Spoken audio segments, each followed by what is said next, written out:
வணக்கம் நண்பர்களே. Group 4 exam முடிஞ்சு போச்சு. ஒரு குரூப் 2, குரூப் 1ன்னா பிரிலிமினரியா இருக்கும். அடுத்து மெயின்ஸ் கட் ஆஃப் வருமா வராதான்னு யோசிச்சுட்டு இருப்போம். அடுத்து படிக்கலாமா வேண்டாமான்னு யோசிப்போம்.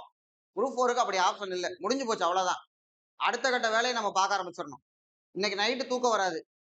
திரும்ப திரும்ப எக்ஸாம் ஹாலுக்குள்ள போயிட்டு லூப் ஆகிக்கிட்டே இருக்கும்.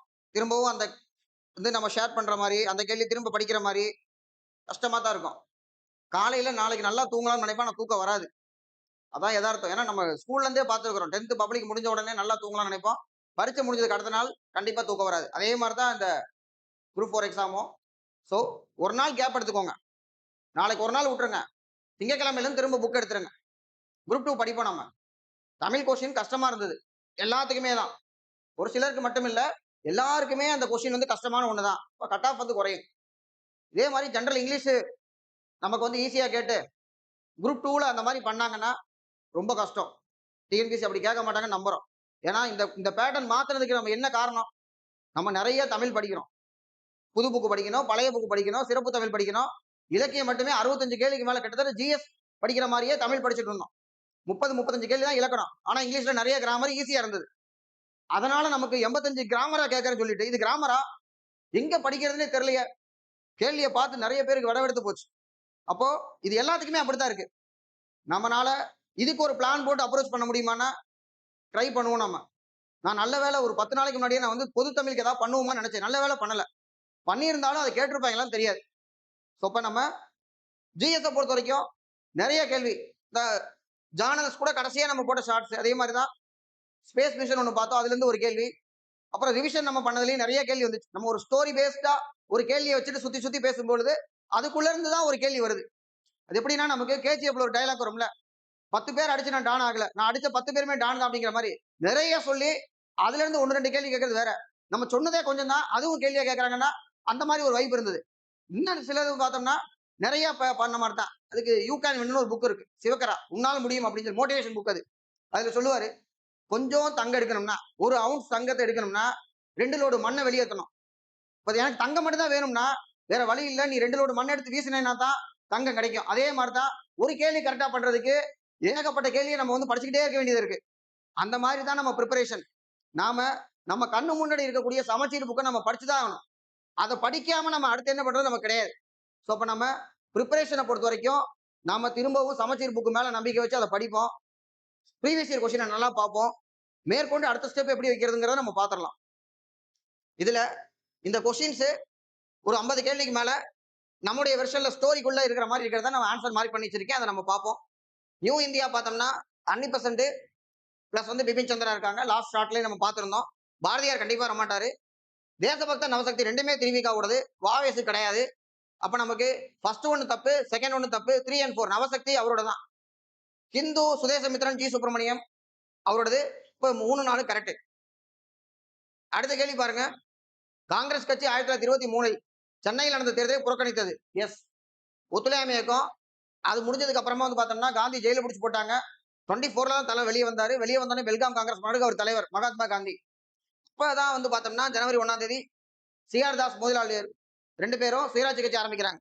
தமிழ்நாட்டில் சத்தியமூர்த்தி அதுல முக்கியமான ஒருத்தர். 11 இடங்களில் வெற்றி பெறாங்க. 11 இடங்களில் வெற்றி பெற்றதும் கரெக்ட். காங்கிரஸ் கட்சி தேர்தலை புறக்கணித்தது அப்படிங்கிறது கரெக்ட். சென்னையில் நீதி கட்சி அமைச்சரை அமைத்தது. எஸ்.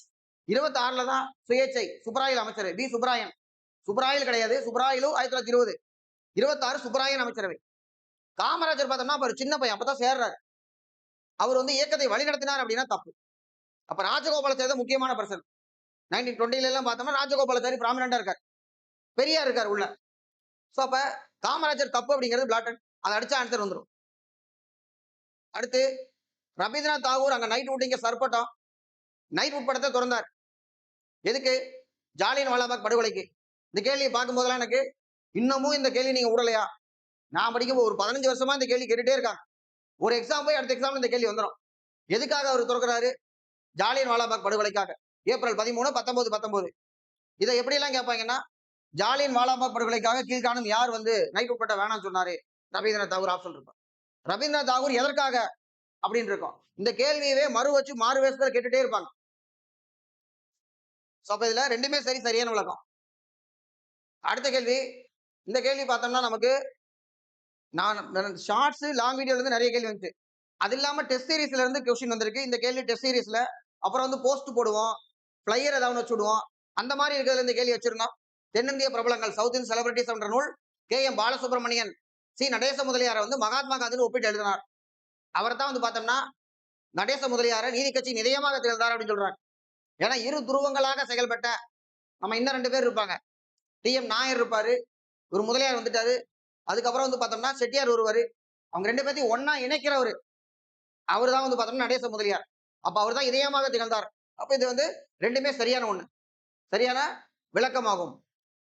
அடுத்து கீழ்கண்டவற்றில் காந்தி இருவின் ஒப்பந்தத்தில் ஏற்றுக்கொள்ளப்பட்ட அம்சங்கள் என்ன? காந்தி இருவின் ஒப்பந்தம் உப்பு சத்தியாகிரகம் மகாத்மா காந்தியை ஒத்துழையாமைக்கு முடிஞ்சதுக்கு அப்புறம் அரெஸ்ட் பண்ணாங்க. உப்பு சத்தியாகிரகத்தில் பார்க்கும்போது இடையிலே அரெஸ்ட் பண்ணிட்டாங்க. அப்புறமா வட்டமேசை மாநாடு கலந்துக்கிறது காந்தி இல்லாம எப்படி? காங்கிரஸ் இல்லாம எப்படி? காங்கிரஸ் இல்லாம வட்டமேசை நடத்துறது ராமாயணம் வந்து பார்க்கும்போது ராமன் இல்லாம நடத்துற மாதிரி இதெல்லாம் நம்ம ஐஎன்எம்ல டிஸ்கஸ் பண்ணோம் நம்ம. அப்ப நம்பர் 1 உப்பை சுய பயன்பாட்டுக்கு உற்பத்தி செய்ய அனுமதிப்பது கொடுத்துட்டாங்க. கமர்ஷியலா இல்ல நீங்க பயன்பாட்டுக்கு எடுத்துக்கலாம் அப்படின்னாங்க. அப்புறம் என்னன்னா வன்முறையில் ஈடுபடாத அரசியல் கைதிகள் அவங்களை ரிலீஸ் பண்ணலாம்னு சொன்னாங்க. தொடர்ந்து சிறையில் வைப்பது அப்படின்னு சொன்னா அது வந்து தவறான ஒண்ணு. இப்ப நம்பர் 1 கரெக்ட், 2 தப்பு. அந்நிய துணிகளை விற்கும் கடைகளின் முன் ஆர்ப்பாட்டங்களை நடத்த அனுமதிப்பது. எஸ், அவங்க அந்த பர்மிட் பண்ணாங்க. பகத்சிங் தோழர்களுக்கு விதிக்கப்பட்ட பகத்சிங் சுகதேவ் ராஜகுரு 1931 மார்ச் மாசம் 23ஆம் தேதி தூக்கில போட்டாங்க. சாண்டஸ் சுட்டதுதான் வழக்கு. ஏன்னா அவர் அசம்பிளியில பாம்பு போட்டது, இன்குலாப் ஜிந்தாபாஸ் கத்துனது அதெல்லாம் வந்து மைனர் அஃபென்ஸ். ஏன்னா கூடயே பதுகீஸ்வர் தத்து சேர்ந்தா பாம்பு போட்டாரு. அவரை ரிலீஸ் பண்ணிட்டாங்க. இவங்களை தான் தூக்கில போட்டாங்க. இதுல என்னன்னா தூக்கு தண்டனை ஆயுள் தண்டனையா மாத்த சொல்லி மகாத்மா காந்தி கேட்டார்.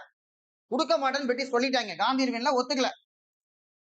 அதனாலதான் மகாத்மா காந்திக்கு கராச்சி காங்கிரஸ் மாநாடு 1931 கலந்து கொள்ள போகும்போது வழிநடுக்கும் கருப்பு கொடி காட்டப்பட்டது. அந்த கராச்சி காங்கிரஸ் மாநாடு தலைமை தாங்கினது சர்தார் வல்லபாய் பட்டேல். இதெல்லாம் நம்ம பார்த்திருப்போம். அப்ப இதுல 1, 3 அது மட்டும்தான் நமக்கு வந்து கரெக்ட், 2 தப்பு, 4வது தவறு. அடுத்து பிரம்மஞான சபை அன்னி பெசன்ட்க்கு மட்டும் தனியா வீடியோ போட்டோம். எச்.எஸ். ஆல்காட் பார்த்தோம்னா அயோத்திதாச பண்டிதரை வந்து பார்க்கும்போது ஸ்ரீலங்கா கூட்டு போவாரு. அதுக்கப்புறம் தான் அவர் சாக்கிய பௌத்த சங்கம் ஆரம்பிப்பார் 1898. இதுல 1875 இவங்க வந்து ஆரம்பிக்கிறாங்க நியூயார்க்ல. மேடம் பிளாவர்ஸ்கி எச்.எஸ். ஆல்காட் அப்படிங்கிறவங்க 1888 அன்னி பெசன்ட் அம்மையாரை பொறுத்த வரைக்கும் 1893 தான் இந்தியா வந்தாங்க. அந்த 1893 தான் சுவாமி விவேகானந்தர் சிகாகோ மாநாட்டுல கலந்துக்கிட்டாரு. அன்னி பெசன்ட் இதுல கலந்துக்கிட்டு தான் இந்தியா வருவாங்க. மகாத்மா காந்தி சவுத் ஆப்பிரிக்கா போனாரு. நியூசிலாந்துல பெண்களுக்கு வாக்குரிமை கொடுக்கப்பட்டது. பால கங்காதர் திலகர் வந்து பார்த்தோம்னா நமக்கு கணபதி பெஸ்டிவல் விநாயகர் சதுர்த்தி நடத்தி சுதந்திர போராட்டத்தில் முக்கியமான கான்ட்ரிபியூட் பண்ணாரு. அவ்வளவு முக்கியமான வருஷம். இன்னொன்று பார்த்தோம்னா ரெட்டைமலை சீனிவாசன் ஆதி திராவிட மகாஜன சபா 1893 மட்டும் தனியா ஒரு ஷார்ட்ஸ்ல போட்டிருக்கேன். நான் லாங்ல டிஸ்கஸ் பண்ணும்போது நம்ம பார்த்திருக்கிறோம். இதன் தலைமையகம் சென்னை அடையாறு அப்படின்னு சொன்னோம்னா அது வந்து சரியான ஒண்ணு. சென்னை அடையாறு தான் கரெக்ட். அப்ப இதுல எது தப்புன்னு பார்த்தோம்னா நடுவில் இருக்கிறது தப்பு. 1 and 3 இஸ் கரெக்ட். அடுத்த கொஸ்டின், இந்திய தேசிய காங்கிரசின் முதல் மாநாடு 1885 டிசம்பர் 28. ரொம்ப ஈஸியான கேள்வி. படிக்க ஆரம்பிச்சவங்க எல்லாத்துக்குமே தெரிஞ்சிடும். அடுத்து தமிழ்நாடு பகுதியிலிருந்து முதல்ல 72 பேர் கலந்துக்கிட்டாங்க. 72ல 22 பேர் தமிழ்நாட்டுக்காரங்க. ஆர்டிகல் 22 சொல்லி இதோட ரிலேட் பண்ணி கூட ஒண்ணு நான் சொன்னேன். நான் கைது செய்வதற்கு எதிரான உரிமை அப்படின்னு சொல்லிட்டு ஒரு நம்பர் ஞாபகம் போது ரெலவெண்டா 2-3 விஷயத்தை ஞாபகம் வைக்கணும். 72 அப்படின்னு பார்த்தோம்னா மன்னிப்பளிக்கும் அதிகாரம் இருக்கு அப்படின்னு நம்ம பார்த்தோம். அப்ப இதுல ஆர் தப்பு. ஏன்னா 21 சொன்னா தப்பு. ஏன் மட்டும்தான் கரெக்ட். அடுத்த கேள்வி, ராமலிங்க அடிகள் வாடிய வயிறு கண்ட போதெல்லாம் வாடினேன். ராமலிங்க அடிகளை பொறுத்த வரைக்கும் 1865, 67 சத்திய ஞான சபை சமரச சுத்த சன்மார்க்க சங்கம் தர்மசாலை 2 இருக்குது. அப்ப இதுல விவசாயிகளுக்கு இரவு நேர பள்ளியா வராது. அதை அடிச்சு விடுங்க. ஆன்சர் வந்துருச்சு. இசைக்கருவிகள் தவிர்த்து மனம் ஒன்றுதல் வேண்டும். மனித துண்டாற்றல் மூலம் வாழ்வில் முழு பயனை பெற்று இறையோடு ஒன்று வாழ வேண்டும்.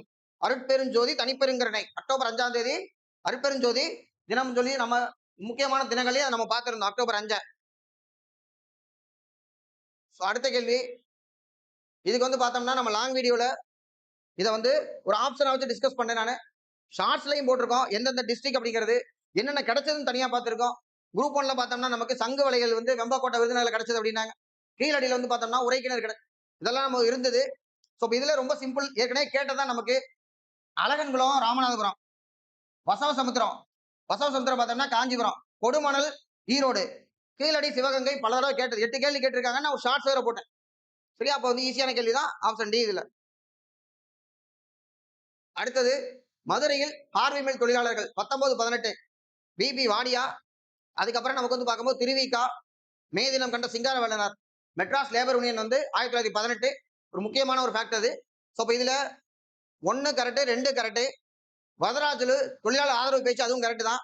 இதுல என்னன்னா இது எதுவுமே தெரியலனாலும் 4 தப்புன்னு சொல்றது நமக்கு என்னன்னா வஉசி சுப்பிரமணிய சிவா நல்லா படிச்சிருப்போம். அதுல விவேகபானு அப்படிங்கிறது வஉசி. சுப்பிரமணிய சிவா வந்து என்ன பண்ணாரு? சுப்பிரமணிய சிவா வந்து பார்த்தோம்னா மயிலாப்பூர் வந்ததுக்கு அப்புறம் ஞானபானு அப்படின்னு ஒன்னும் பிரபஞ்சமித்ரனும் அவருடைய பத்திரிகை மயிலாப்பூர் வந்தார். ஏன் அப்படின்னம்னா 2 பேர்த்தையுமே வஉசி சுப்பிரமணிய சிவாவுக்கு தனியா வீடியோ போட்டிருக்கேன். ரிலீஸ் பண்ணதுக்கு அப்புறம் திருநெல்வேலி தூத்துக்குடி பக்கம் போகக்கூடாதுன்னு சொல்லிட்டாங்க. அதனால 2 பேருமே சென்னையில வந்து செட்டில் ஆயிட்டாங்க. அப்ப பிரபஞ்சமித்ரன் வந்து பார்க்கும்போது சுப்பிரமணிய சிவாவோட அவருக்கு நிறைய கேள்வி கேட்டிருக்காங்க. சோ அதை அடிச்சு விடுங்க. 1 to 3 ஆன்சர். அடுத்து 1793ல காரன் வாலிஸ். காரன் வாலிஸ் நிலையா நிலவரி திட்டம். நிலத்துலதான் கான் விளையும். சும்மா கோடு வேடா. மகள், மகள்னா பெண்ணு, மகள்வாரி பெண்டிங் அப்படின்னு சும்மா ஞாபகம் வைக்கிறது கஷ்டமா தான் அப்படி சொல்லி ஞாபகம் வைப்போம். 1793 காரன் வாலிஸ் ஜமீன்தாரி. இதுல ஜமீன்தாரி திட்டம், ஜமீன்தார்கள் வந்து கட்டளைனா என்ன பண்ணலாம்? அவங்க தான் நிலத்தின் உரிமையாளர்கள். அவங்க வரி வந்து கரெக்டா கொடுக்கல அப்படின்னம்னா நிலத்தை வாங்கி ஏலம் விட்டலாம். இது வந்து நமக்கு வடிவேல் சார் காமெடி வரும். நான் ஃபிளைட்லயே டிக்கெட் எடுக்காம போவேன். பஸ்ஸா இருந்தா புடனி சேர்ந்து அடிச்சு வெளியே அனுப்பிச்சிருவாங்க. அதே ஃபிளைட்னா என்ன பண்ண முடியும் அப்படின்னு ஒரு காமெடி வரும் இல்லையா? அப்ப ஜமீன்தார்கள் வந்து கட்டளைனா ஜமீன்தார்கள் என்ன பண்ணலாம்? நிலத்தை வாங்கி ஏலம் விட்டலாம். அதே விவசாயிகள் ரயத்துவாரிகள் கட்டளைனா அவங்கள டார்ச்சர் பண்ணலாம். இந்த டார்ச்சர் ஆக்டுக்கு எதிர்த்து போராடினதா நம்முடைய சென்னை வாசிகள் சங்கம் 1852 டிஸ்கஸ் பண்ணிருக்கோம். அதெல்லாம் நம்ம இப்ப இதுல ஜமீன்தாரி முறை 1793 காரன் வாலிஸ் கரெக்ட். நிலத்தின் உரிமையாளர்கள் ஜமீன்தார்கள் கரெக்ட். ரெண்டுமே சரி, சரியான விளக்கம். அடுத்து 1925 பெரியார் ஈவேரா. ஈவேரா பெரியார் சுயமரியாதை இயக்கம். ஒரு தடவை கேட்கலது, 100 தடவைக்கு மேல கேட்டாச்சு. பெரியாருக்கு அவ்வளவு கேள்விகள் இருக்கு, பல தடவை கேட்கப்பட்ட கேள்வி. இப்ப கூட குரூப் 1 பிலிம்ஸ்ல சுயமரியாதை இயக்கத்துக்கு வந்து பார்க்கும்போது பெரியார் ஈவேரான்னு போட்டு ராமசாமி நாயக்கர்னு போட்டாங்க. அவரே அவரை வந்து நாயக்கர்னு கூப்பிடுவாங்கன்னு சொல்லிட்டாரு. அதனால என்னன்னு கூப்பிடுறது? ராமசாமின்னு கூப்பிடுங்கன்னாங்க. உங்களை எப்படிங்க அப்படி கூப்பிடுன்னு சொல்லும்போது அப்பதான் ஒருத்தர் முதல்ல அவர் ஒரு சிதம்பரனார், அவர் ஒரு சிதம்பரம், அவர் என்ன பண்றாருன்னா பெரியார்னு கூப்பிடுறாரு. அதுக்கப்புறம் 1938 மாநாட்டுல பெரியாருக்கு பெரியார் என்ற பட்டம் வந்து கொடுக்கப்பட்டது. நீலாம்பிகை அம்மையார் தலைமை தாங்கினாங்க, தர்மாம்பாள் அம்மையார் கொடுத்தாங்க. அப்படிங்கறதெல்லாம் வரலாறு நம்ம படிச்சிருக்கோம், நிறைய தடவை கேட்டிருக்காங்க. இதுல சுயமரியாதை இயக்கத்தினுடைய அபிஷியல் நியூஸ் பேப்பர் என்ன? குடியரசுங்கிறது பல தடவை கேட்கப்பட்டது. நியூ இந்தியா வராதுன்னு நமக்கு நல்லா தெரியும். ஃபர்ஸ்ட் கேள்வியில நம்ம பார்த்தோம். அப்ப ஒரே கிரக்ஸ் இதுதான் தப்புன்னு சொல்றதுக்கு ஒரே விஷயம், நியூ இந்தியா அப்படிங்கிற ஒரு கீவேர்டு தெரிஞ்சதுன்னா நம்மளால 2 கேள்வி ஆன்சர் பண்ண முடியும். அடுத்த குரூப் 2க்கு நான் இதான் பேட்டர்ன் வச்சிருக்கேன். என்னன்னா முக்கியமான கீவேர்ட்ஸை நம்ம உள்ள வச்சுக்கணும். அதாவது ஒரு கப்ளிங்னா ஒரு வார்த்தை சொன்னா இன்னொரு வார்த்தை நமக்கு ஞாபகம் வரணும். நியூ இந்தியான்னு சொன்னா டக்குன்னு அனிபெசன்ட் அப்படின்னு ஞாபகம் வரணும். இந்த மாதிரி இரட்டை வார்த்தைகளா நம்ம நிறைய விஷயத்தை ஞாபகம் வச்சுக்கிட்டே வரோம்னு வச்சுக்கோங்க. நமக்கு ஸ்டேட்மெண்ட்ல கேட்டாலும், பொறுத்துகளை கேட்டாலும், கூட்டுக்காரன் போட்டாலும், எதுல போட்டாலும் நமக்கு ஆன்சர் பண்ண முடியும். So we have to make a foundation which இந்த மாதிரியான 2 வார்த்தைகளா உள்ள போட்டே இருக்கணும். ஒரு புக்கை ஞாபகிக்க முடியாது, ஒரு பேராகிராஃப் ஞாபகிக்க முடியாது, ஆனா ஒரே ஒரு வார்த்தையை மட்டும் ஞாபகிக்க முடியும். அப்படி நம்ம அப்ரோச் பண்ணுவோம். சரியா? சோ இதுல வந்து ஆர் தவறு. அடுத்து சிவகலை அகலாய்வு. தாமிரபரணி ஆற்றினுடைய வடக்கு கடற்கரை. சிவகலை வந்து பார்த்தோம்னா பழமையானது, மிக பழமையானது தப்புன்னு சொல்ல முடியுமா? கரெக்ட் தான். செம்பு மற்றும் தங்கம் இதை நம்ம வந்து பார்க்கும்போது என்னென்ன கிடைச்சதுன்னு பார்த்திருப்போம். நம்மளுடைய கரண்ட் அஃபேர்ஸ் மெட்டீரியல் இருக்குது, நெல்மணிகள் தான் கிடைச்சது, செம்பு தங்கம்லாம் அங்க வந்து இல்ல. அப்ப இதை அடிச்சு விடுங்க, ஆன்சர் வந்து 1 and 2 இஸ் கரெக்ட். அடுத்து பல்லவர்கள். பல்லவர்களை பொறுத்த வரைக்கும் மரம், சுதை, உலோகம், செங்கல் போன்ற கட்டுமான பொருள் எதுவுமே இல்லாம குடைவரை கோயில்கள். நீங்க எப்படி வடக்க வந்து பார்க்கும்போது சிவகாமி சபதத்துல இதெல்லாம் அப்படியே ஒரு கதையாவே சொல்லி கல்கி வந்து செதுக்கியிருப்பார். அவருக்கு வந்து மகேந்திரவர்மனுக்கு வந்து அவ்வளவு பிடிக்கும். அஜந்தா எல்லோரால எப்படி பண்றாங்களோ அதே மாதிரி இங்க பண்ணணும்ட்டு. அப்ப கல்ல குடைஞ்சு உருவாக்குறது தான் குடைவரை. நமக்கு வந்து பார்த்தோம்னா எல்லோரான ஒரு கோயில் இருக்கு. அந்த எல்லோராவில் இருக்கக்கூடிய சிவன் கோயில் மேல இருந்து கீழே கட்டப்பட்டது. கோயில் எதா இருந்தாலும் நம்ம கீழே இருந்து வானம் தோண்டி குழி இருந்தாலும் கட்டுவோம். நீங்க மேல ஒரு மலையை வந்து கலசத்திலிருந்து செதுக்கி அப்படியே ஒரு கோயில் கட்டியிருக்காங்க. அதே மாதிரிதான் தமிழ்நாட்டிலேயே வெட்டுவான் கோயில் தெற்கின் எல்லோரா என்று அழைக்கப்படும். இந்த டெக்னாலஜி எல்லாம் அந்த காலத்துல குடைவரை கோயில்கள் பல்லவர்கள் காலத்துல தான் வருது. அதுக்கப்புறம் தான் கட்டுமான கோயில்கள் அவங்க காலத்துல டெவலப் ஆகுது. அப்ப விசித்திர சித்தன்னு சொல்லுவாங்க. எதனால இந்த மாதிரியான விஷயங்கள்லாம் பண்றதுனாலதான். சோ அடுத்து கற்றளிகள் கேட்டிருக்காங்க. சுண்ணாம்பு இல்லாம கல்ல வந்து ஒண்ணு மேல ஒண்ணு அடுக்கி உருவாக்குறதா கற்றளி. ரெண்டுமே சரி, சரியான விளக்கம். ஈஸியான கேள்வி தான் பண்ணிடலாம். சவுத் இந்தியன் ஹிஸ்டரியில ஈஸியான கேள்வி போயிடுச்சு. அடுத்து சிந்து நாகரிகம். இப்ப கூட நம்ம வந்து கீழடிக்கு வந்து ஷார்ட்ஸ் போட்டிருந்தேன். எனக்கு லா வரலன்னு சொல்லி பயங்கரமான கமெண்ட். ஒண்ணு லா வரல, ஒரு பிரச்சனை ஒத்துக்கிறேன் நான். லா வந்தா மட்டும் தமிழ்ல இப்ப கேட்ட கேள்வியெல்லாம் நம்ம கரெக்டா பண்ணிடுவோம். சரியா? அதை விட்டுருங்க. இன்னொரு பக்கம் என்னன்னா, தமிழர்கள் 2500 வருஷத்துக்கு முன்னாடி எப்படி வந்து முகத்தில் மீசை இல்லாமல் தாடி இல்லாமல் இருந்தார்கள்? நான் என்ன 2500 வருஷத்துக்கு முன்னாடி வந்து தமிழர்கள் வந்து ஆதி மனிதர்களா? முகம் ஃபுல்லா முடியா இருந்துச்சா? சங்க காலம் என்பது நாம பாக்குறது கீழடி என்பது லா வரல, இப்ப விட்டுருங்க. கீழடி என்பது கிராமம் கிடையாது, நகரம். அதுல 2500 வருஷம் இல்ல. சிந்து சமவெளியில நமக்கு வந்து பார்க்கும்போது மதகுரு அரசன் போட்டோ கூட அழகா வந்து நமக்கு 6th புக்ல 9th புக்ல எல்லாம் இருக்கும். பாக்குறதுக்கு நம்ம பிஎம் மாதிரியே அழகா ஷேப்பிங்ல மாதிரி சூப்பரா இருப்பாப்ல. பூசாரி அரசன் போட்டிருப்பாங்க, மதகுரு அரசன் பூசாரி அரசன் போட்டிருக்கோம், பிரீஸ்ட் கிங். இப்படி வந்து ஷேப்பிங்லாம் பண்ணாங்கன்னா, ரோரி செர்ட் செர்ட்னு ஒரு வகையான கல்லு. அந்த கல்லு வந்து ரோரியில கிடைக்கும்.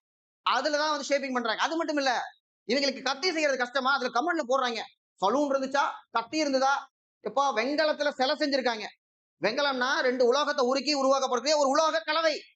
உலோக கலவையை செஞ்சு வெங்கல சிலை செய்யணும். வெங்கல சிலை செய்யணும் சும்மா இல்ல, மெழுகுலையே சிலைய செஞ்சு அதுக்கப்புறமா அதுக்கு மேல களிமண்ணை பூசி சின்னதா ஒரு ஓட்டை போட்டு மெழுக ஃபுல்லா உருக்கி வெளியே எடுக்கணும். இப்ப வெறும் மண்கூடு இருக்கு, அந்த சின்ன ஓட்டை வழியா வெண்கலத்தை உருக்கி ஊத்தி அதுக்கப்புறம் மண்ணை உடைச்சு விட்டா வெண்கல சிலை கிடைக்கும். அதுக்கப்புறம் அதை வந்து மைக்ரோவா செதுக்கி எடுக்கணும். இப்படி 5000 வருஷத்துக்கு முன்னாடி செஞ்சிருக்காங்க. இதுக்கு பேர் லாஸ்ட் வேக்ஸ் மெத்தட்னு சொல்லுவாங்க.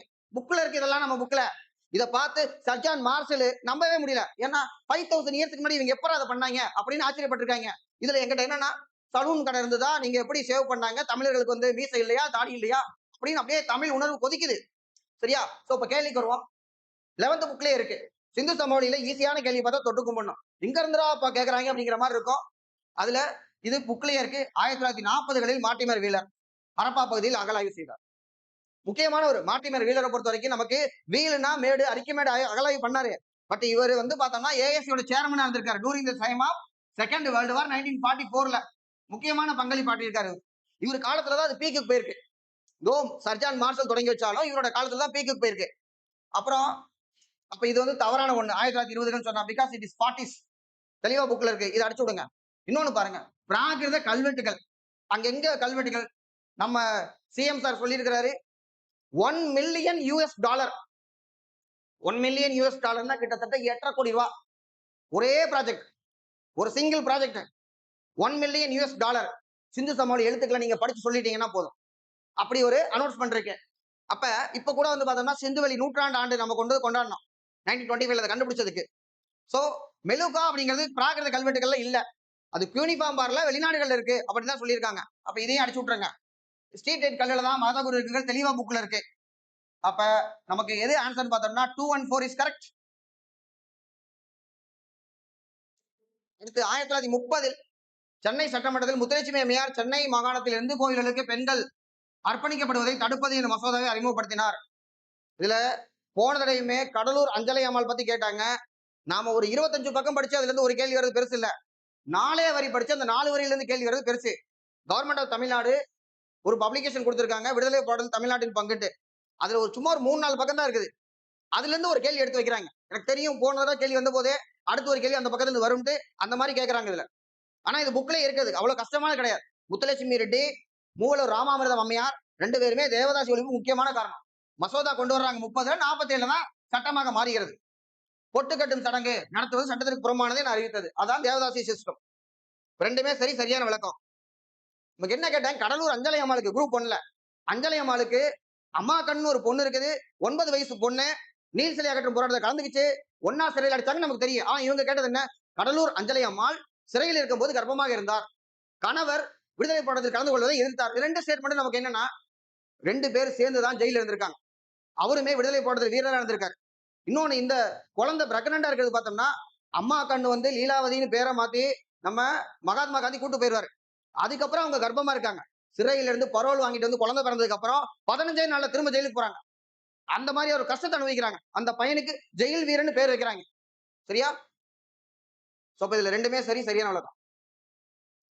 இதுல வந்து பார்த்தோம்னா நான் பழைய ஹிஸ்டரி புக்ல இருக்குது, ராஷ்டிரகூடர்ல வருவாரு. மானியகேதா பவுண்டர், அமோக வர்ஷர், கவிராஜ்ய மார்க்கம், ஜீனசேனர், ஆதி புராணம். அப்ப ஆதின்னு விஜய் சார் படம் வந்திருந்தது.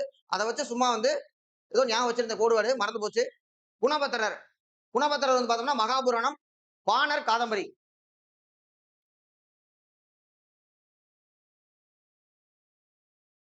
சுபாஷ் சந்திர போஸ். இது வந்து பார்த்தோம்னா முக்கிய தினங்கள் நம்ம பேசியிருக்கிறோம். ஜனவரி 23, 1897 கரெக்ட். மேற்கு வங்காளத்தின் கல்கத்தா கிடையாது, கட்டாக்ல பிறந்தார். ஒரிசா கட்டாக்ல பிறந்தார். So first one is wrong. அடுத்து பரக்கிரம திவாஸ். நமக்கு வந்து பார்த்தோம்னா தைரிய நாள், பிரேவ் பிரேவ் டே, பிரேவரிக்காக இருக்கக்கூடியது ஜனவரி 23. அது கரெக்ட். ஆனா அதுக்காக லீவ் எல்லாம் கொடுக்கல. அப்ப 1 and 3 is wrong, 2 only correct. 1 and 3 வந்து ராங். அடுத்த கேள்வி, திருவள்ளூர் உருவத்தினை முதல் ஷார்ட்ஸா போட்டிருந்தேன். வேணுகோபால் சர்மா அப்படிங்கிறவரு. போன வருஷம் முதல்ல நான் யூடியூப்ல எடுக்கிறது திருக்குறள் தான். அப்ப முதல்ல இதுதான் ஆரம்பிச்சேன் நான். ஆனா அப்ப யாரும் பார்க்கல, வியூஸ் ரொம்ப கம்மியா இருக்கும். சோ வேணுகோபால் சர்மா ஒரு முக்கியமான ஒண்ணு. கரெக்டா இப்பதான் நமக்கு வந்து வள்ளுவர் கோட்டை புதுப்பிக்கப்படும் போது அதுக்காக ரிலேட்டட் பேசினேன். அப்படியே கேட்டாங்க. நிறைய பேர் வந்து தேங்க்ஸ் பண்ணிருக்கீங்க. தேங்க்யூ. நல்லா வந்து பாருங்க, படிங்க, சர்வீஸ் வாங்குங்க. அடுத்தது 1798 செப்டம்பர் 1. 1798ல கட்டபொம்மன் ரொம்ப நல்லவரு. கரெக்டா வரி கட்டிட்டு இருக்காரு. கட்ட முடியாதனால ஜாக்சன் கூட பேசுறான். சோ ஜாக்சனை வந்து சஸ்பெண்ட் பண்றாங்க. ஏன்னா ஜாக்சன் இன்சல்ட் பண்றாரு, 3 மணி நேரம் நிக்க விடுறாரு. இதெல்லாம் நம்ம ஒரு கதையாவே சொல்லி எடுத்து வச்சுட்டு ரிவிஷன் வீடியோல பார்க்கும்போது அதுல 3 பேர் கொண்ட குழு முன்னாடி ஆஜராவாரு. ஓரமா போய் காசு கொடுத்து பிரௌனி சாப்பிடு அப்படின்னு சொல்லிட்டு 3 பேருக்கு கோடு வேர்டு சொல்லியிருந்தேன். பிரவுனு, ஓரமு, காசா மேசர் அப்படின்னு சொல்லி 3 பேர் இருக்காங்க. தென் இதுக்கப்புறம் கட்டபொம்மன் எப்ப ரிபலா மாறுறாரோ, மருது சகோதரர் சேர்ந்து போராடலாம்னு சொல்லி சிவகங்கை மேல படையெடுத்து போறாரோ, அப்பதான் பாண்டன்மேன் பிக்சர் வர்றாரு. அப்ப 1799. அப்ப ஃபர்ஸ்ட் ஒன் 1798 சொன்னது தப்பு. கட்டபொம்மனுடைய கோட்டை 500 அடி நீளம், 300 அடி அகலம், மண்ணால் செய்யப்பட்டது, பீரங்கிக்கு தாங்காது அப்படின்னு புக்லயே கொடுத்துருக்காங்க. அடுத்து 1799 செப்டம்பர் 16 கயத்தாறு இல்ல, அது அக்டோபர் 16. அக்டோபர் 16 முக்கியமான தினம் அப்படின்னு சொல்லி அதுக்கே நான் ஒரு ஷார்ட்ஸா போட்டிருந்தேன். நம்ம அது வந்து உலக உணவு தினமா இருக்கும், முக்கியமான நாள் அப்படின்னு சொல்லிட்டு. அதுல கயத்தாறு அப்படின்னு சொன்னோம்னா இது தவறான ஒண்ணு. 1799 ஜூன் 1 500 ஆட்களோட சிவகங்கை போனாரு. பழையனார் கோட்டையில வந்து மீட் பண்ணாரு. அது ஒரு முக்கியமான சொன்னேன். பழையனாரை கேட்கல, தேதியை கேட்டுவிட்டாங்க. 1799 ஜூன் 1 அப்ப இது எது கரெக்ட்னு பார்த்தோம்னா 2 and 4 இஸ் கரெக்ட். 1 and 3 வந்து தப்பு. தவறான இணையை கண்டுபிடி. இதுல தமிழ் மொழியை பொறுத்த வரைக்கும் மூல திராவிட மொழின்னு சொல்லுவாங்க. திராவிட மொழிகளில் ஒப்பிலக்கணம் கால்டுவெல் 1856. மொழிக்கு தோற்றுவாய் செய்தவர் பார்த்தோம்னா எல்லிஸ். தெலுங்கு மொழி இலக்கண நூலுக்கு முன்னுரை எழுதும் பொழுது தமிழ், தெலுங்கு, மலையாளம், கன்னடம் ஒரு குடும்பத்தை சேர்ந்ததுன்னு சொன்னாரு. அதுக்கப்புறம் கால்டுவெல் திருந்திய மொழி, திருந்தாமொழின்னு பிரிச்சாரு. அதுக்கப்புறம் தான் வட திராவிடம், தென் திராவிடம், நடு திராவிடம் 3 வந்துச்சு. கிழக்கு திராவிடம் ஒரு திராவிடம் வரவே இல்லை. இதுல தென் திராவிடத்துல மலையாளம் இருக்கு, கரெக்ட் தான். தெலுங்கை பொறுத்த வரைக்கும் தெற்க இருக்க மாதிரி தான் நினைப்போம், பட் அது வந்து நடு திராவிடம். வட திராவிடத்துல 3 தான். குரூக்கு, மால்டோ, பிராகுய். பிராகுய் நான் ஏற்கனவே சொல்லியிருக்கேன். பலுசிஸ்தானம், அதாவது பாகிஸ்தான்ல பேசுறாங்க பிராகுய். இந்தியாவிற்கு வெளியில் பேசக்கூடிய திராவிட மொழி அது பிராகுய். சோ அப்ப இது ஈஸியா ஆன்சர் பண்ணிடலாம். நமக்கு வந்து கிழக்கு திராவிடம் ஒண்ணு கிடையாது. அப்ப பி தான் ஆன்சர். அடுத்து அயோத்திதாச பண்டிதர். ரொம்ப ரொம்ப ரொம்ப ஈஸியான கேள்வி. அப்படியே புக்ல இருக்குது. 1 பைசா தமிழன் 1907 அவ்வளவு விஷயம் இருக்கு. அதுல 1 பைசா தமிழன். ராமலிங்க அடிகள் திருவருட்பா, மருட்பான்னு சொன்னவர் ஆறுமுக நாவலர் சொல்லியிருப்பாரு. அதுவும் நம்ம பார்த்திருக்கோம். ஜோதிபா புலே குலாம்கிரி சத்யசோதக் சமாஜ் 1873 குலாம்கிரி அவர் எழுதிய புத்தகம் முக்கியமான ஒண்ணு. சார் சையத் அகமது கான் தாஜ்வுல் உத் அக்லாக் அப்படின்னு வரும். தகதீப் உத் அக்லாக் அப்படின்னு இருக்கு. சரியான ஒண்ணுதான். ஈஸியா மேட்ச் பண்ணிடலாம் நம்ம. 4-1. சென்னையில் ராஜாஜி தலைமையில் சைமன் புறக்கணிப்பு. சைமன் புறக்கணிப்புக்கு சத்தியமூர்த்தி, தீரர் சத்தியமூர்த்தி, வெளிநாட்டு நாவலர். அவரை பத்தி நம்ம பேசியிருந்தோம். தமிழ்ல மட்டும் இல்ல, இங்கிலீஷ்லயும் சூப்பரா பேசுவாரு. மாண்டேக் செம்ஸ்போர்ட் சம்பந்தமா அவர் தான் நம்ம வந்து இங்கிலாந்து அனுப்பிச்சு இருந்தோம், போய் பேசிட்டு வாங்கன்னு. அதுக்கப்புறம் சுயராஜ்ய கட்சி ஆரம்பிக்கும் போது அதை பத்தி எக்ஸ்பிளைன் பண்ணும்போது லண்டன் போய் அவர் தான் பேசிட்டு வந்தாரு. லண்டன் போய் வெளிநாட்டுக்காரங்க பேசுற மாதிரியே பேசக்கூடியவர் அவர் தான். சைமன் எதிர்ப்பு குழுவுக்கு தலைமை தாங்கினார், ராஜாஜி கிடையாது. சைமன் குழுவில் உறுப்பினர் அனைவரும் வெள்ளையரே, அதாவது குழுவில் இந்தியர்களே இல்லை. எஸ், ஆல் ஒயிட் கமிஷன் அப்படின்னு சொன்னாங்க. எப்பா எங்களுக்கு எல்லாம் மூளை இல்லையா, நாங்க இருக்க கூடாதா, எங்க நாட்டை பத்தி முடிவு பண்றதுக்கு நாங்க யாருமே இல்லையான்னு கேட்ட போது உங்களுக்கு எல்லாம் அறிவு இருக்கா, உங்களால முடியுமா, எல்லோரும் ஏற்றுக்கொள்ளக்கூடிய அரசியலமைப்பு உங்களால ஏற்ற முடியுமா அப்படின்னு கேட்டவன் பிரிகன் கேட்டு. அந்த சேலஞ்ச் பண்ணவர் மோதிலால் நேரு. அப்பதான் நேரு அறிக்கை வருது. அந்த ஸ்டோரி அப்படியே நமக்கு உப்பு சத்தியாகிரகம் வரைக்கும் அப்படியே போயிட்டே இருக்கும். ஒட்டமேசை மாநாடு, அதுக்கப்புறம் பூனா ஒப்பந்தம் அப்படியே போயிட்டே இருக்கும். அது ரிவிஷன்ல நம்ம பார்த்திருக்கோம். ஈஸியான கேள்விதான் அது. அடுத்து வேலு நாச்சியாருக்கு நம்ம டிஸ்கஸ் பண்ணியிருக்கிறோம். சிவகங்கை அரசரான செல்லமுத்து சேதுபதி. செல்லமுத்து சேதுபதி பொண்ணுதான், டவுட் இல்ல. ஆனா அவர் சிவகங்கை இல்ல, ராமநாதபுரம்.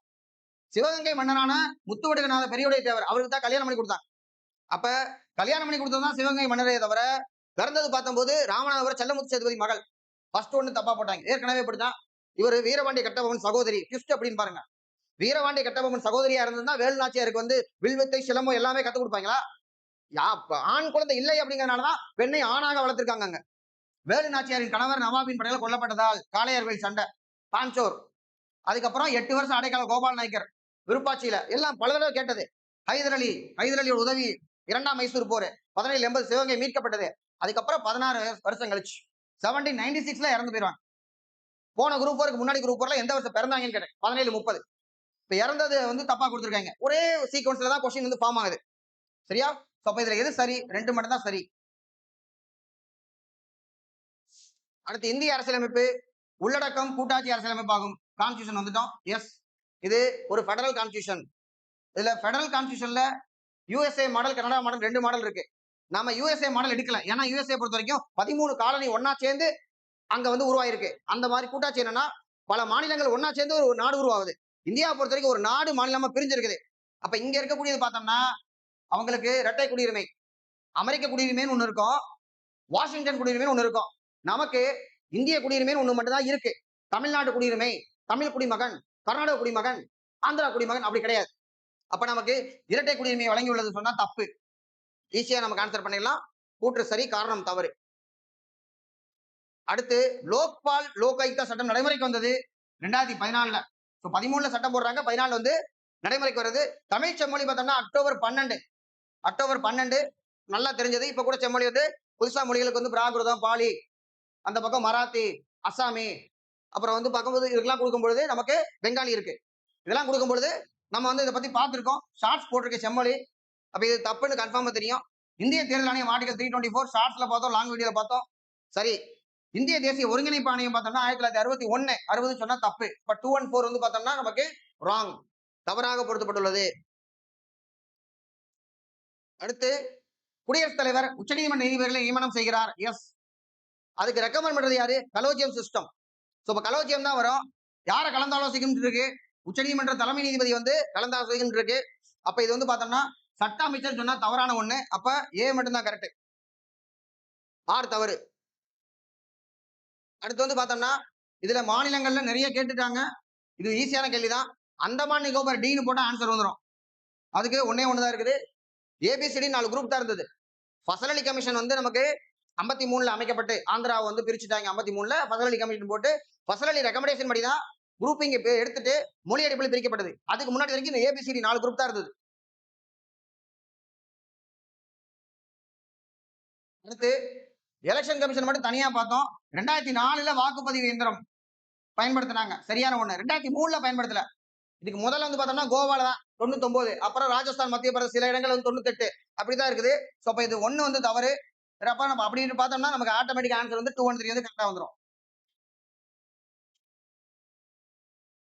அடுத்து இந்திய அரசியலமைப்பு நெகிழும் மற்றும் நெகிழாது. இட் இஸ் பிளெக்சிபிளா ரிஜிடான்னு பார்த்தோம்னா நம்ம திருத்த முடியும். எப்படி திருத்தலாம்? அதுக்கு special majority, simple majority, special majority with ஸ்டேட்டோட பரிந்துரை அந்த மாதிரி இருக்குது. ராட்டிபிகேஷன் சொல்லி சொல்லுவோம். அதுல பார்க்கும்பொழுது நிறைய பகுதியில் நம்ம திருத்தலாம். இது வரைக்கும் 100க்கு மேல நம்ம திருத்தி இருக்கிறோம். அப்ப என்னன்னா ரெண்டுமே இருக்கு. எல்லாத்தையுமே திருத்த முடியுமா? முடியாது. நாளைக்கே நமக்கு பிரசிடென்ட் வேண்டாம், இல்ல இந்தியா நாடு இனிமேல் இந்து நாடு அழைக்கப்படும் அப்படின்னு சொன்னோம்னா அது வந்து அரசியலமைப்புடைய அடிப்படை கட்டமைப்பை மீறுகிறது. கேசவானந்த பாரதி கேஸ் ஜட்ஜ்மெண்ட்ல பேசிக் ஸ்ட்ரக்சரை வயலேட் பண்ணக்கூடாது சொல்லியிருக்காங்க. அப்ப நம்ம திருத்தலாம், அதுக்காக எல்லாத்தையும் திருத்த முடியாது. இப்ப நெகிழும் நெகிழாமையும் இருக்கும். சரியான விளக்கம். ரொம்ப ஈஸியான ஒண்ணு. 42nd அமெண்ட்மெண்ட் குடியரசு அமைப்பு 1976 இந்திரா காந்தி அம்மா வந்து பிரதமரா இருந்தாங்க. நிறைய பார்த்தோம். எமர்ஜென்சி கூட நான் ஷார்ட்ஸ் போட்டிருந்தேன் நான். இந்த கேள்வி அப்படியே நம்ம டிஸ்கஸ் பண்ணோம். ப்ரீவியஸ் இயர் கொஸ்டின்ல இருந்து அப்படியே டைரக்டா வந்திருக்கு. ராஜமன்னார் வந்து பார்த்தோம்னா நமக்கு 1969, சக்காரியா வந்து பார்த்தோம்னா 1983, அதுக்கப்புறம் வெங்கடாச்சலையா 2000ல கான்ஸ்டியூஷன் வந்து ரிவியூ பண்றதுக்காக போட்டது. பூஞ்சை வந்து பார்த்தோம்னா கடைசியா 2007. பூஞ்சாவெல்லாம் டேட் வரைக்கும் கேட்டாச்சு. பல தடவை கேட்கப்பட்ட கேள்வி இது. இதுக்கு தனியா ஒரு வீடியோ போட்டிருக்கேன், மத்திய மாநில உறவுன்னு சொல்லிட்டு. அடுத்து இதுவும் நம்ம ஷார்ட்ஸ்ல போட்டோம். முதல்ல யூடியூப் வந்து 1 நிமிஷம் ஷார்ட்ஸ் 3 நிமிஷம் ஆகணும்னே போட்ட முதல் ஷார்ட்ஸ் இது. அதுல கூட சொல்லியிருப்பேன் நான். சோ அதுல பஞ்சாயத்து ராஜ் தேர்தல் சந்தானம், கே சந்தானம், அவர் தான் சிவிசி சிபிஐ ரெக்கமெண்ட் பண்ண பிரிவென்ஷன் ஆஃப் கரப்ஷனுடைய கமிட்டிக்கான சேர்மன். நிறைய விஷயத்தில் இருப்பாரு. அதுல இது ஒண்ணு. பினான்ஸ் கமிஷன் சேர்மனாவும் இருப்பாரு. Second finance commission chairman. அடுத்து பஞ்சாயத்து ராஜ் பகுப்பாய்வு மற்றும் புள்ளிகள் பார்த்தோம்னா வி கே ராவ். அப்படியே மாத்தி கொடுத்துருக்காங்க. பஞ்சாயத்து ராஜ் பயிற்சி ட்ரைனிங் வந்து ராமச்சந்திரன். இந்த இடத்துல பஞ்சாயத்து ராஜ் நிர்வாகம்னா நிர்வாகத்தை ஈஸ்வரா நீ பாத்துக்கன்னு ஒரு கோடு வேணும்னு சொன்னேன் நானு. சோ அப்ப 1 and 4 மட்டும் தான் கரெக்ட். 2 and 3 வந்து இடையில தப்பா இருக்கு. ஏன்னா இன்டர்சேஞ்ச் ஆயிருக்கு. லட்சுமி அந்த புக்ல இருந்து அப்படியே டைரக்டா கேட்கறேன். இதெல்லாம் வந்து எப்படி இந்த கேள்வி எப்படி நம்ம பண்ண முடியும்? 1988ங்கிறது தான் கரெக்டா. ஐஏஎஸ் ஆபீசர் பேர் அதிகமா கேட்க மாட்டாங்க. ஒருத்தர் எந்த வருஷம் எந்த கேடர் இல்லாம கேட்கறது. ஞானேஷ்குமார் பிப்ரவரி 19 2025 இந்தியாவின் 26 தலைமை தேர்தல் ஆணையர். அது ஓகே.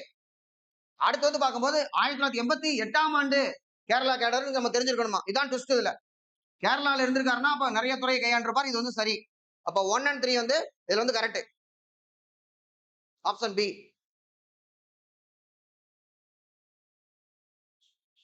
அடுத்து ஓய்வு பெறும் வயது உச்சநீதிமன்ற நீதிபதினா பார்த்தோம்னா 65, உயர்நீதிமன்றம் 62, குடியரசுத் தலைவர் துணை குடியரசுத் தலைவர் பார்த்தோம்னா 35.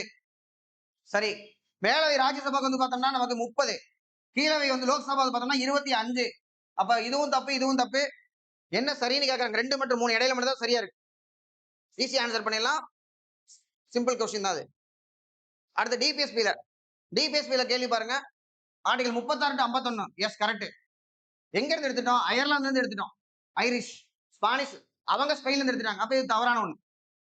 ஆன்மாவான்னு கேட்டா கிடையாது. ஆன்மான்னு டாக்டர் பி ஆர் அம்பேத்கர் சொல்றது ஆர்டிகல் 32 தான் ஆன்மா அப்படிங்கிறார். அப்ப டிபிஎஸ்பி ஆன்மாவான்னு கேட்டா கிடையாது. ஏன்னா ஆன்மா இல்லைன்னா கான்ஸ்டியூஷனே கிடையாது. டிபிஎஸ்பி இல்லாம வேலை செய்யும். ஆனா அடிப்படை உரிமைகள் இல்லாம மக்களுக்கு உரிமைகள் இல்லாம ஒரு அரசியலமைப்பு வேலை செய்யாது. அப்ப ஒண்ணு மட்டும்தான் கரெக்ட். பட் நாம ஆன்சர் கேட்க வெயிட் பண்ணணும். ஏன்னா கிராண்ட் வேலி ஆசன் சொல்றாரு மனசாட்சி அப்படிங்கிறார். Both DPSP and fundamental rights ரெண்டையுமே மனசாட்சி கன்சைன்ஸ் ஆஃப் கான்ஸ்டியூஷன் அப்படிங்கிறார். என்ன டெஃபினிஷன் கொடுக்குறாங்கன்னு பார்ப்போம். இதுல எக்கனாமிக் நிறைய வீடியோ போட்டோம். அதுல இந்த எம்ஆர்டிபி பத்தி தனியா டிஸ்கஸ் பண்ணியிருந்தேன். ஏன்னா தத்து கமிட்டின்னு ஒரு கமிட்டி கேட்டிருக்கான். எம்ஆர்டிபி பத்தி கேட்டிருக்காங்க. அதுல இருந்தா ஒரு கொஸ்டின் வருது. புதுசா வர்றது இல்லை. ஏற்கனவே கேட்ட இடத்துல இருந்தா கொஸ்டின் ஜென்ரேட் ஆகுது. ஸோ எம்ஆர்டிபி பொறுத்த வரைக்கும் 69. அடுத்து கன்சியூமர் ப்ரொடெக்ஷன் ரூல்ஸ் வந்து பார்த்தோம்னா 87. Then drugs control 50. Goods and service sales act வந்து பார்த்தோம்னா 1930. ஸோ இதை வந்து நம்ம மேட்ச் பண்ணிடலாம். ஆன்சர் வந்து ஏ வரும். அடுத்து இது புக்ல இருந்து இருக்கக்கூடிய சோசியல் ஜஸ்டிஸ் சமூக நீதியில அரசு புறம்போக்கு நிலங்களை தாழ்த்தப்பட்ட சமூகத்திற்கு வழங்குவதன் வாயிலாக அரசின் நிதி வருவாயினை பெருக்கிக் கொள்ளலாம். 1892ல நமக்கு திருமன்கீர் அறிக்கை ஏற்றுக்கொண்டது. இப்ப இது ரெண்டுமே சரியான ஒண்ணு. சரியான விளக்கம் தான் புக்ல இருந்து வந்திருக்குது. அடுத்த கேள்வி பாருங்க. தமிழ்நாட்டினுடைய நிதி அமைச்சர்களை அவர்களின் பட்ஜெட் ஆண்டை அடிப்படையாக கொண்டு காலவரிசைப்படுத்தணும்னா முதல்ல நெடுஞ்செழியன் வருவாரு அப்படின்னு தெரிஞ்சிட்டோம்னா, ரெண்டாவது வந்து ஓபிஎஸ், அதுக்கப்புறம் வந்து பார்க்கும்போது பழனிவேல் தியாகராஜன், அதுக்கப்புறம் தான் தங்கம் தென்னரசு இப்ப இருக்கிறவரு. சோ இப்ப இது ஃபர்ஸ்ட் 2 போட்டோம்னா ஆன்சர் வந்துடும். முடிஞ்சு போச்சு. இது வந்து பார்த்தோம்னா லாஸ்டா ஷார்ட்ஸ்ல பார்த்தோம். 2024ல எது ஃபர்ஸ்ட் சேட்டலைட் எக்ஸ்போஸ்ட்னு கேட்டிருந்தாங்க. அப்ப 25ல எது ஃபர்ஸ்ட்னு கேட்கலாம். இது ஒரு பேட்டர்ன். ஃபர்ஸ்ட் சேட்டலைட் எது ஒரு வருஷத்துக்கு அப்படின்னு கேட்கறது. ஒரு தடவை கேட்டாங்களா அதே மாதிரி எடுக்கிறது. அதுல ஜிஎஸ்எல் F-15 அப்படிங்கிறதா நம்ம கரண்ட் அஃபேர்ஸ் மெட்டீரியல் அப்படியே போட்டிருக்கோம். நம்ம டேட் வைஸா போட்டிருக்கோம். ஜனவரி 29, 2025. அடுத்து பாரத் ரத்னா அதை ஃபர்ஸ்ட் வரும்னு சொல்லி போட்டோம்னா நமக்கு ஒன்னே ஒன்று ஆன்சர் இருக்கு. 1 2 4 3 அப்படிங்கிற ஆன்சர் வந்துடும். விருதுகளை காலவரிசைப்படுத்துறது. மண்டல் கமிஷன் இந்த கேள்வி கஷ்டமான கேள்வி. மண்டல் கமிஷன் எந்த வருஷம், ரெக்கமெண்டேஷன் எப்ப இம்ப்ளிமெண்ட் பண்ணாங்க, இந்திரா சாணி கேஸ் எப்ப, எத்தனை % ரிசர்வேஷன், இதெல்லாம் கேட்டாங்க. 11 இண்டிகேட்டர்னா +1 புக்ல இருக்குது, பாக்ஸ்குள்ள இருக்குது. அந்த லெவல்ல எத்தனை வந்து சோசியல், எத்தனை வந்து எக்கனாமி, எத்தனை வந்து எஜுகேஷன், 3 இருக்கு. 3ல வந்து பார்த்தோம்னா சோசியலுக்கு 4, எக்கனாமிக்கு வந்து 4, 4 4 8, எஜுகேஷனுக்கு வந்து பார்த்தோம்னா மீதி இருக்கக்கூடிய 3. இந்த ஆர்டரா. பட் இது நமக்கு இப்ப தெரியுது. இதுவே நம்ம கண்டுபிடிச்சு பாக்குறோம். எக்ஸாம் கார்டுல இது படிக்கலைன்னா சுத்தமா தெரியாது. டஃப்பான கொஸ்டின் இது. இதுல சமூக குறியீட்டில் 5 அளவுகோல் எதுலையுமே கிடையாது. தவறான ஒண்ணு. பொருளாதாரத்துல 4 இருக்கு. இது நான் வந்து பார்த்தோம்னா தனியா நம்ம பிளானிங் மட்டும் தனியா பார்த்திருந்தோம். எக்கனாமி டிஸ்கஸ் பண்ணும்போது இந்த கேள்வி வச்சு நான் டிஸ்கஸ் பண்ணியிருக்கிறேன். இதுல விஜே பிஜேபி அப்படின்னு சொல்லி ஞாபகம் வச்சுக்கலாம். விஜய் பிஜேபின்னு இல்ல, பிஜிபி அப்படிங்கிறது அதுல விஸ்வேஸ்வரையா முதல்ல திட்டமிட்ட பொருளாதாரம் 1934. 38ல ஜவஹர்லால் நேரு, அதான் விஜய். ஜவஹர்லால் நேரு 1938.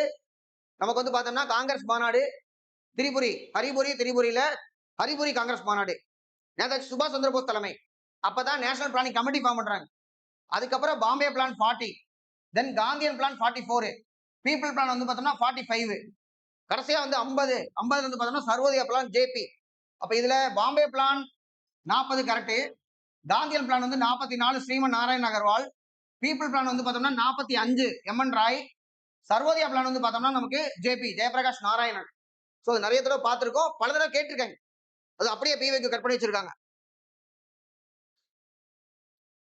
அடுத்து 1966 69 திட்ட காலம், ஆண்டு திட்டம் அல்லது திட்ட விடுமுறை காலம் அழைக்கப்படுகிறது. Yes, plan holiday. எதனால பிளான் பண்ணல? 5 இயர் பிளான் வந்து பிரேக் ஆச்சு 1 2 3க்கு அப்புறம். ஏன்னா 65ல இந்தியாவுக்கும் பாகிஸ்தானுக்கு இடையில சண்டை, அந்த சண்டையில போட்ட உடன்படிக்கை தான் தஷ்கண்ட் ஒப்பந்தம். அப்ப பிஎம் வந்து நமக்கு லால் பகதூர் சாஸ்திரி தஷ்கண்ட் போனாரு, வரும்போது டெட் பாடியா தான் வந்தாரு. அப்பதான் யார பிஎம் ஆக்குறது அப்படின்னு நினைக்கும் போது இந்திரா காந்தி அம்மாவை சஜஸ்ட் பண்ணி முதல்ல லால் பகதூர் சாஸ்திரியை பிஎம் ஆக்கினது பெருந்தலைவர் காமராஜர். நேரு இறந்ததுக்கு அப்புறம், சாஸ்திரி இறந்ததுக்கு அப்புறம் இந்திரா காந்தி அம்மாவை பிரதமர் ஆக்கினது பெருந்தலைவர் காமராஜர். 2 பிரதமர்களை தேர்ந்தெடுத்ததுனாலதான் அவரை கிங் மேக்கர் அப்படின்னு சொல்லி சொல்றோம் நம்ம. சோ அப்ப இந்த டைம்ல 65ல வாரு, 62ல சைனா வாரு. அதனாலதான் நம்மள்ட்ட காசு இல்ல, பஞ்சம் வந்துச்சு, உணவு தட்டுப்பாடு வந்துச்சு, கிரீன் ரெவல்யூஷன் கொண்டு வர்றோம். அப்ப இந்த டைம்ல வந்து இந்த மோதல் முக்கியமான காரணம். சோ ரெண்டுமே சரி. அடுத்து what was the cause for high inflation? பணம் வீக்கம், பணம் நிறைய இருக்கு, பணம் வீங்கி போச்சு, பொருள் கம்மியா இருக்கு. அதுக்கு என்ன காரணம்? 2 காரணம் இருக்கு. ஒண்ணு என்னன்னா ஹை டிமாண்ட், நம்ம கையில நிறைய பணம் இருக்கு, அதனால நம்ம வாங்கணும்னு துடிக்கிறது. இன்னொன்னு பொருள் வந்து பற்றாக்குறையா இருக்குது, லோ ப்ரொடக்ஷன். முதல் காரணம் நம்மள்ட்ட டிமாண்ட் அதிகமா இருக்கிறதா தான் இருக்கும். இப்ப தங்க விலையேறுது, தங்க உற்பத்தி கம்மியா இருக்கிறதுனால தங்க விலையேறுதா? எல்லாரும் தங்க வாங்கணும்னு நினைக்கிறதுனால. அப்ப டிமாண்ட் முதல் காரணம். At the same time supply குறைஞ்சு போச்சுன்னு வச்சுக்கோங்க.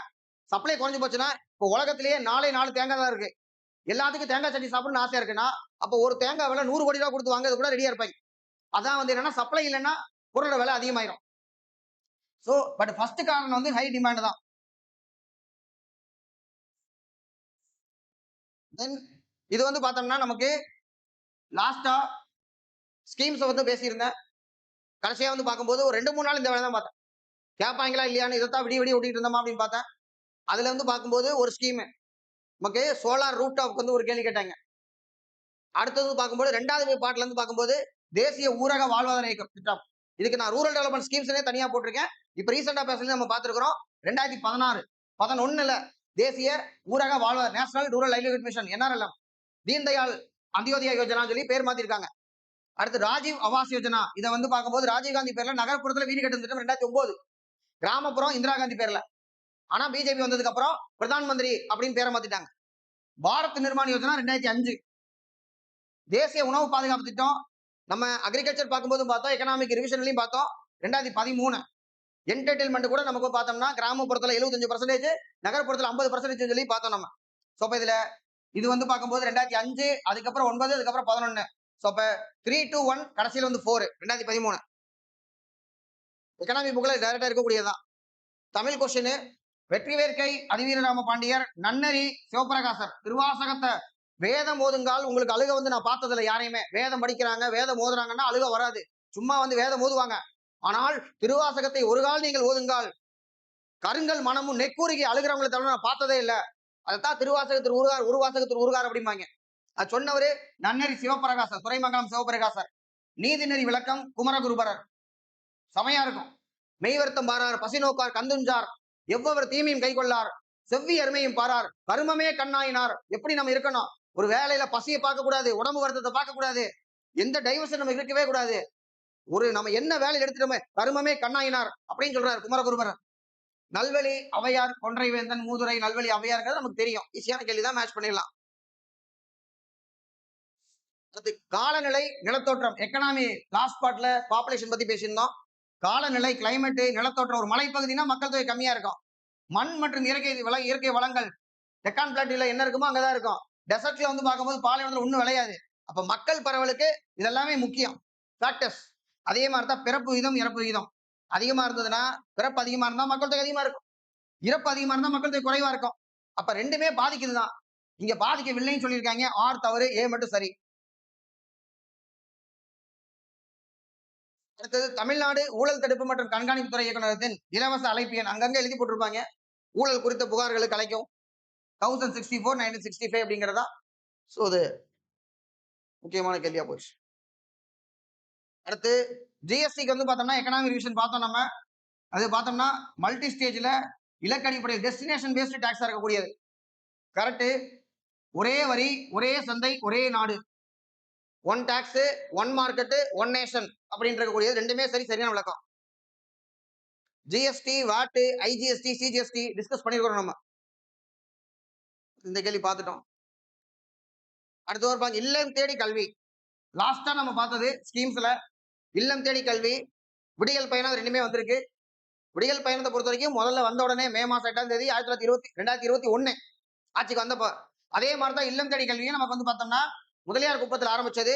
கோவிட் பெருந்தொற்றால் நிறைய பேர் வந்து படிக்க முடியல, கற்றல் இடைவெளி அட்ரஸ் பண்றதுக்காக கொண்டு வரப்பட்டது. தன்னார்வலர்கள் மாணவர்களுடைய வீடுகளுக்கே சென்று இந்த அரசு நிறைய தேடின்னு சொல்லி சொன்னேன் நான். மக்களை தேடி மருத்துவம், உழவரை தேடி உழவர் நலத்துறை, தொழிலாளரை தேடி வந்து பார்த்தோம்னா நமக்கு அரசு வந்து போகிறது. அப்புறம் மக்களை தேடி ஆய்வகம், உங்களை தேடி உங்கள் ஊரில், வேர்களை தேடி, சித்தனை தேடி நிறைய தேடி இருக்குது. இல்லம் தேடி கல்வி அதே மாதிரி முக்கியமான ஒண்ணுதான் கேட்டாங்க. ரெண்டுமே சரியான விளக்கம். இதுல டோட்டல் சானிடேஷன் கேம்பெயின் ரூரல் டெவலப்மெண்ட்டுக்காக நம்ம ஒரு வீடியோ போட்டோம். அதுல வந்து பார்த்தோம் டிஎஸ்சி அப்படிங்கிறது முழு உடல் நலம் காக்கும் நடவடிக்கை. இதை வச்சு நம்ம சொல்ல முடியாது, இதுதான் கேட்கணும். ஏன்னா இது கேள்வியே கிடையாது. இப்படிப்பட்ட கேள்வியை கேட்கக்கூடாது. டிஎஸ்சினா முழு உடல் நலம் காக்கும் நடவடிக்கையா அப்படின்னு நமக்கு எப்படி தெரியும்? தேசிய தகவல் மையம், வேளாண்மை தகவல் முறை, இதை வச்சு கண்டுபிடிக்க முடியாது. இங்கிலீஷ்ல மட்டுமே இருக்கக்கூடியது இது. நிக்கு நேஷனல் இன்ஃபர்மேட்டிக் சென்டர், இன்ஃபர்மேஷன் சென்டர்னு வரும். இதுல எது தவறு இன்கரெக்ட்னு கேட்கறாங்க. ஒண்ணு மட்டும் தான் நமக்கு வந்து இன்கரெக்ட் இப்படிதான் வருது. பேரு இன்டகிரேட்டட் மேனேஜ்மெண்ட் இன்ஃபர்மேஷன் சிஸ்டம் அப்படிங்கிறது. இங்க இன்ஃப்ராஸ்ட்ரக்சர் வந்திருக்கிறதுனால இது தவறான ஒண்ணு. அடுத்து இது கரண்ட் அஃபேர்ஸ் கொஸ்டின். இந்த வருஷம் நமக்கு வந்து சுதந்திர தினம் கிடையாது. குடியரசு தினத்துக்கு வந்து யார் கெஸ்ட் அப்படின்னு பார்த்தோம்னா பிரபோ சுபியாந்தோ அப்படிங்கிறவரு. ஸோ திரௌபதி முர்மு, பிரபோ சுபியாந்தா, இதை மேட்ச் பண்ணா நமக்கு ஆன்சர் வந்துடும். அவ்வளவுதான் அது. ஸோ அப்ப ஜிஎஸ் பொறுத்த வரைக்கும் ஓரளவுக்கு நம்மளால பண்ண முடியுது. இதெல்லாம் நமக்கு வந்து ஈஸியா பண்ண முடியறதா. டிஎன்பிசி ஆன்சருக்கு கொடுப்பாங்க. தமிழ் பொறுத்த வரைக்கும் எல்லாருக்குமே கஷ்டம். இப்ப இதுல கட் ஆஃப் பொறுத்த வரைக்கும் என்னன்னா கம்மியா தான் வரும்.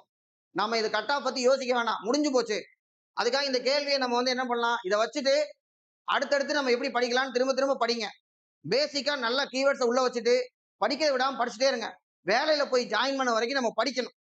வேலை கிடைக்கணும் நமக்கு, அது வரைக்கும் நம்ம படிச்சுக்கிட்டே தான் இருக்கணும். ஸோ நான் வந்து அடுத்தது ப்ரீவியஸ் இயர் கொஸ்டின் பிளஸ் வந்து சமச்சீர் புக்கில் இருக்கக்கூடியது ஃப்ரெஷருக்கு ஏற்ற மாதிரி கொஞ்சம் கீவேர்டா வச்சு பார்க்கலாம் அப்படிங்கிற மாதிரி பிளான்ல இருக்கு. தொடர்ந்து வந்து நம்ம வந்து பாருங்க. தேங்க்யூ.